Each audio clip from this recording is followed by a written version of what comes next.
বন্ধুরা, আগামীকাল পবিত্র রবিবারে একাদশীর দিন আপনার বাড়ির তুলসী গাছের সাথে রোপণ করুন এই দুটি গাছ।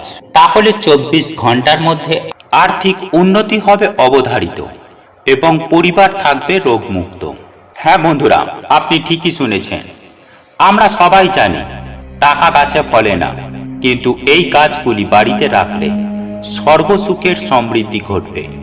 তাই আপনি আপনার বাড়িতে আমার বলা 5টি গাছের মধ্যে অন্তত 2টি গাছ অবশ্যই বাড়িতে এনে লাগান। আর বন্ধুরা, আপনি যদি এই 5টি গাছই আপনার বাড়ির মধ্যে লাগিয়ে রাখতে পারেন, তাহলে সেটা আপনার পক্ষে খুবই ভালো। আর যদি আপনার পক্ষে সেটা সম্ভব না হয়ে থাকে, অর্থাৎ বসানোর জায়গা না থেকে থাকে, তাহলে এই 5টি গাছের মধ্যে অন্তত পক্ষে তুলসী গাছের পাশে 2টো গাছও যদি আপনি বসান, তাহলেও কিন্তু আপনার আর্থিক উন্নতি হবে অবধারিত। তাই এই প্রসঙ্গে বিস্তারিত জানার আগে আপনাদের বলে রাখি, আপনি যদি আমাদের চ্যানেলে নতুন হয়ে থাকেন, তাহলে চ্যানেলটি অবশ্যই সাবস্ক্রাইব করুন এবং পাশে থাকা নোটিফিকেশন বেল আইকনটি ক্লিক করুন। কারণ আমি বিভিন্ন প্রকার তন্ত্রমন্ত্র, বশীকরণ, টোটকা, বাস্তু টিপস, জ্যোতিষশাস্ত্র, পুজো আরাধনা এবং ব্ল্যাক ম্যাজিক করা নিয়ে নিত্য নতুন ভিডিও আপলোড করে থাকি, যা প্রয়োগ করার মাধ্যমে আপনার জীবনে থাকা সকল প্রকার সমস্যার সমাধান করতে পারবেন। চলুন এইবার মূল আলোচনায় প্রবেশ করা যাক। সুপ্রিয় দর্শক বন্ধুরা, আমি সবার প্রথমেই যে গাছটির কথা বলবো তা হলো নিম গাছ।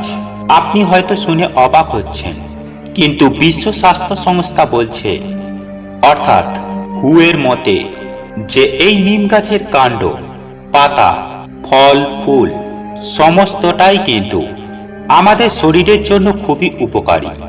এবং বাস্তু বিশেষজ্ঞরা বলেছেন, এই নিম গাছের হাওয়া আমাদের বাড়িতে যদি প্রবেশ করে, তাহলেও আমাদের বাড়ির বাস্তুর পক্ষে এটি অত্যন্তই উপকারী।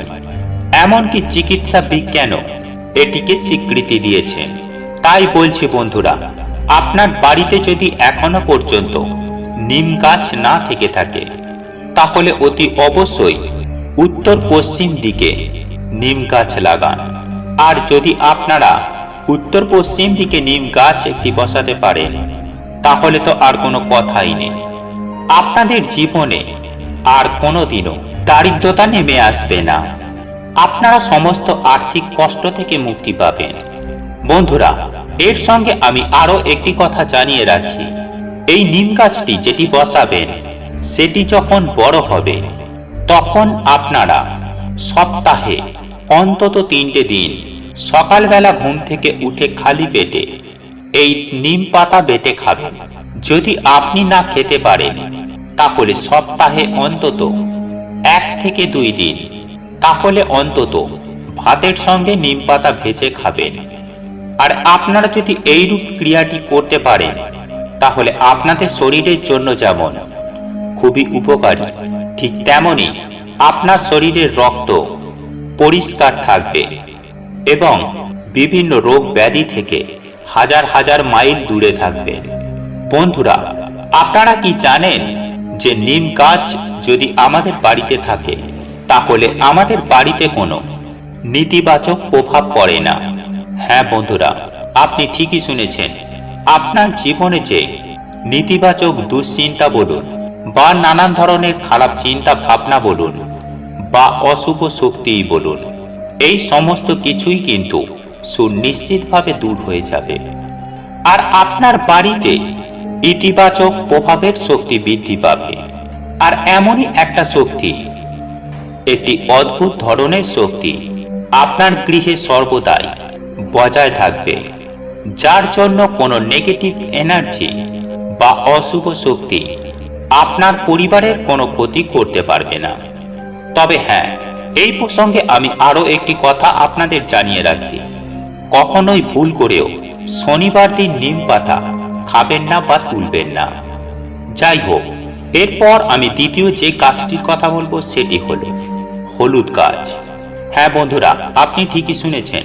কাঁচা হলুদ খাওয়া যেমন আমাদের শরীরের পক্ষে খুবই উপকারী, আর এই হলুদ এমন একটি জিনিস যেটি শাস্ত্রীয় নানান বিধানে, স্ত্রীয় নানান কাজে এবং আমাদের রান্নার কাজে এবং মাঙ্গলিক যে কোনো কাজে অবশ্যই ব্যবহার করা হয়। বন্ধুরা, আপনারা একটু খেয়াল করলেই দেখতে পাবেন যে কোনো পুজোর কাজে এই হলুদ কিন্তু ব্যবহার করা হয়। ঠিক সে কারণেই এই হলুদ গাছ আমাদের বাড়ির মধ্যে বসিয়ে রাখা ভালো, অর্থাৎ থাকাও ভালো।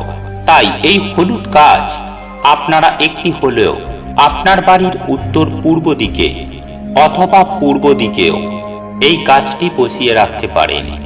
আর যদি আপনার বাড়িতে সেই রকম ভাবে জায়গা না থাকে, তাহলে কিন্তু আপনারা একটি ছোট্ট টবের মধ্যেও আপনার বাড়ির ছাদে বা আপনার বাড়ির অভ্যন্তরেও কোথাও একটা বসিয়ে রাখতে পারেন। এর ফলেও কিন্তু আপনারা সুনিশ্চিতভাবে উপকৃত হবেন। আর আপনি যদি এই হলুদ গাছ বাড়ির মধ্যে বসিয়ে রাখতে পারেন, তাহলে আপনার বৃহস্পতি গ্রহ অত্যন্তই স্ট্রং হবে, যার ফলে আপনি সুখ, শান্তি, সমৃদ্ধি এবং আপনার আর্থিক দিক থেকেও আপনি সচ্ছলতা পাবেন। কারণ আমরা জানি যে বৃহস্পতি গ্রহ আমাদের সুখ সমৃদ্ধি প্রদান করে থাকেন। বন্ধুরা, এই হলুদ সকালবেলা ঘুম থেকে উঠে খালি পেটে খাওয়াটা যে কতটা উপকারী আমাদের শরীরের পক্ষে, সেটা আমরা এখনো পর্যন্ত অনেকেই জানি না। বন্ধুরা, এই কাঁচা হলুদ যদি গুড় অথবা মধু দিয়ে মিশিয়ে কাঁচা চিবিয়ে খাওয়া যায়, তাহলে আমাদের শরীরের মধ্যে ক্লান্তি ভাব দূর হবে। একটা আলাদা শান্তি আমাদের শরীরের ভেতরটা আলাদাভাবে শান্ত প্রকৃতির হয়ে থাকবে। তাই হলুদ গাছ আপনারা অবশ্যই বাড়িতে এনে বসান। বন্ধুরা, এরপর তৃতীয় যে গাছটির কথা বলবো, সেই গাছটি প্রায় প্রত্যেকটি হিন্দু বাড়িতেই থেকে থাকে। আর যদি আপনার বাড়িতে না থেকে থাকে, তাহলে অতি অবশ্যই বাড়িতে লাগান। আর সেটি হলো তুলসী গাছ। তুলসী মঞ্চ বা বেদি তৈরি করে এই তুলসী দেবীকে পুজো আরাধনা করে থাকি। আর এই তুলসী গাছ এবং তুলসী গাছের পাতা আমাদের সর্দি কাশি নিরাময় করে। আর এই তুলসী গাছের পাতা যদি আমরা মধু দিয়ে সকালবেলা উঠে খাই, তাহলেও সেটা আমাদের শরীরের পক্ষে খুবই উপকারী। এই তুলসী গাছ আয়ুর্বেদ শাস্ত্র অনুসারে একটি ভেষজ উদ্ভিদ, যেটি আমাদের জীবনে চলার পথে নানান ধরনের রোগ ব্যাধিকে সারিয়ে তুলতে পারে। এরপর চতুর্থ যে গাছটির কথা বলবো, সেটি হলো নীল অপরাজিতা গাছ বা শ্বেত অপরাজিতা গাছ। এই অপরাজিতা ফুলের গাছ দেবাদিদেব মহাদেবের পুজোতে তো লাগবেই, সেই সঙ্গে মা দুর্গারও অত্যন্তই প্রিয়। আর এই অপরাজিতা মা দুর্গার একটি অপর নাম। তাই বাড়ির মধ্যে অপরাজিতা ফুলের গাছ অবশ্যই আমাদের বাড়ির মধ্যে রাখা অত্যন্তই শুভ।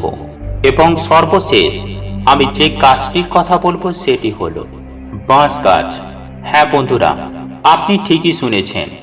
অবাক লাগলেও বাস্তুশাস্ত্র মতে বাঁশ গাছ আমাদের বাড়ির পেছন দিকে বসানো উচিত। তবে কখনোই ভুল করেও বাড়ির সম্মুখ ভাগে বাঁশ গাছ বসাবেন না। তাই আপনারা বাড়ির পেছন দিকে এই বাঁশ গাছ লাগাতে পারেন। আর এই বাঁশ গাছকেই বলা হয় লাকি ব্যাম্বু। আর এই লাকি ব্যাম্বু আমাদের দুর্ভাগ্যকে দূর করে সৌভাগ্যে পরিবর্তন করে দিতে পারে। যাই হোক, সুপ্রিয় দর্শক বন্ধুরা, এই 5টি গাছের মধ্যে আপনার বাড়িতে কোন কোন গাছগুলি রয়েছে তা আমাদের অবশ্যই কমেন্ট করবেন। এবং আপনাদের বাড়ির মধ্যে এই 5টি গাছের মধ্যে যদি কোনো গাছ না থেকে থাকে, তাহলে অবশ্যই চেষ্টা করুন বাড়ির মধ্যে তুলসী গাছ, অপরাজিতা গাছ এবং লাকি ব্যাম্বু অতি অবশ্যই লাগাবেন। এর ফলে আপনার পরিবার থাকবে রোগমুক্ত, সেই সঙ্গে আপনার আর্থিক উন্নতি হবে অবধারিত। এই গাছ লাগানোর 24 ঘন্টার মধ্যেই আপনারা এর সুফল হাতে নাতে বুঝতে পারবেন। বন্ধুরা, আপনাদের এই ভিডিওটি যদি পছন্দ হয়ে থাকে, তাহলে ভিডিওটি লাইক করুন, কমেন্ট করুন এবং বন্ধুদের সাথে শেয়ার অবশ্যই করুন। মনে রাখবেন, আপনার একটি শেয়ার অনেক মানুষকে উপকৃত করতে পারে। এবং আপনি যদি নতুন হয়ে থাকেন তাহলে চ্যানেলটি অবশ্যই সাবস্ক্রাইব করবেন এবং পাশে থাকা নোটিফিকেশন বেল আইকনটি ক্লিক করবেন এইরূপ নিত্য নতুন ভিডিও সবার আগে দেখার জন্য। ঈশ্বর আপনার মঙ্গল করুন। আপনি সুস্থ থাকুন, ভালো থাকুন।